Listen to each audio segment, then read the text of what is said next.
So basically, I'm kind of an ambassador from the indie craft world, people who sell on Etsy, who knit and sew, and more kind of low-tech stuff than what a lot of you guys do. But basically, indie craft and open source, it's a really complex subject because we can use aspects of Creative Commons, we can use aspects of things going on in the open hardware community, but there's really nothing that can define open source for us. A lot of what we do already is open source. But the problem is people, sorry, get this going. Actually adopting the idea of open source within the craft world. So basically,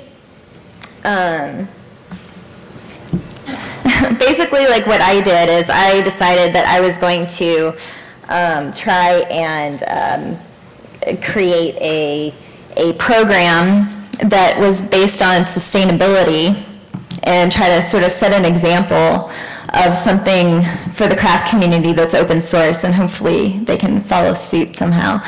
Get this going. Okay.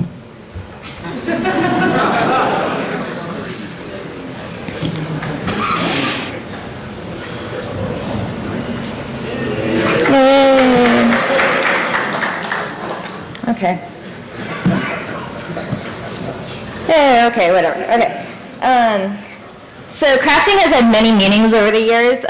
Before the Industrial Revolution, it was just how things were made. After that, you know, the industry kind of took over making useful objects, and the arts and crafts movement was something that made craft to art to kind of preserve it. And then there was the Great Depression, which kind of made crafting a necessity, kind of a burdensome one. And then people kept on crafting after that, even though industry could really make everything for them. So a lot of companies, they started making craft supplies and craft kits, and basically ornamental things that were uncomplicated and very trend-driven, and this is what a lot of us know as country craft. So when we talk about craft, a lot of people think of country craft, and indie crafters have been spending the last 10 years trying to convince everybody that we're not country crafters.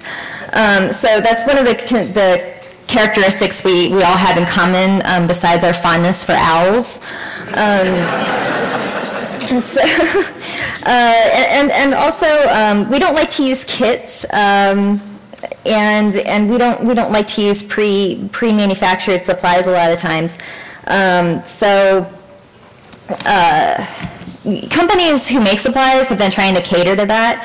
But crafters are really resourceful, and they don't always want to just go to Michael's or Hobby Lobby and just buy supplies for whatever's being supplied to them. They like to try to use things that would go in a landfill, and it's called upcycling. And so basically, I started, I run a craft show in St. Louis, a really big one called Strange Folk Festival next weekend. So I've been doing this for 6 years, and so I talked to a lot of crafters and decided I was going to try to start this program. And I was inspired by open source. I use Linux and all open source software, and I said, I'm going to develop this program so we can collect supplies that we use to make things, and it's not going to cost anything to start up, and anybody's going to be able to run it, and I'm going to open source it so that anybody can start their own upcycle exchange. And so this is where I started. I was collecting data from all kinds of crafters, and I would get them to fill out a form. They would give me a list of things that they used to make their merchandise, and then I would categorize all those things. And actually, early on, we would be using these lists a lot for sorting and helping us out along the way. So, and this is what it looks like all compiled. And basically, the Upcycle Exchange at first was just an event-driven program. So crafters would give me the list of things they wanted. I would compile it into this master list. They also offered discounts to anybody that brought us what was on the wish list. So over on the details page, you see the names of all these micro-brand indie crafters and what discounts they will give to anybody that brings anything on the list. So the first Upcycle exchange was in April 2009 at a craft show called Green with Indie. I did not spend any money on it. I made coupons out of cereal boxes and, painted that all on scrap. And you can see me over there kind of behind this pile of stuff people brought. And all I did is I put up a website, I published the wish list, and I promoted it along with the event. Luckily, the people who had the event were my friends, and they put it on their front page. So everybody was really excited to come and bring something and also get a coupon so they could get discounts and shop with all the crafters that were there. And so I did this again at my show, Strange Folk Festival, and this time we had a lot more stuff.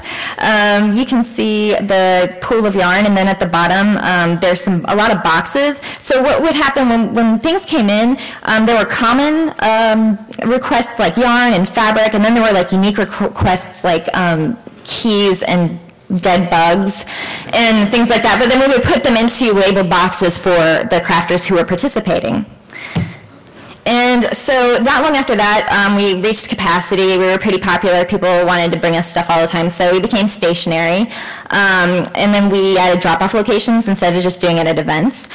We experimented with different distribution methods, like holding it in boxes for them, and we tried to integrate into a thrift store. That didn't work.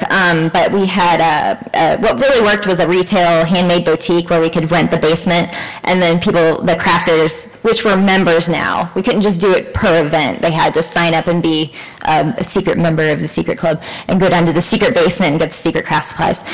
So we still collected events, and we would just set up a camping tent. Again, like expenses were really low. $50 to rent the basement, to buy the tubs, and kits for the drop-off locations, very accessible. But I was spending a lot of time on sorting now and running and getting all the materials, and I just said, guys, I've got to try to make a go at this, and I never intended to turn it into a store, but this is my store now. And what I developed for Upcycle was a pay-as-you-wish art and craft supply store. So after having collected all this data of what the crafters needed, I could collect things like craft supplies, but I also collect like records, because I use vinyl a lot, wine corks, things like that. And so it's all really nicely organized in a beautiful space. I really try to give the supplies dignity. The store itself, I really intended to open source the program, as a event-to-event thing. But the store itself has really grown in popularity, and so I'm open sourcing it as a franchise, essentially. So it's pay as you wish. So we have just these small tubs, and we suggest $20 a tub, and then we have some things by volume. We suggest $3 an ounce. But pay as you wish works really, really well in this situation. Crafters, they know what the value of the supplies are, and a lot of times they pay more than the suggested price. But if they're getting a cart full of styrofoam, I don't want them to pay as much as if they're getting a cart full of oil paints.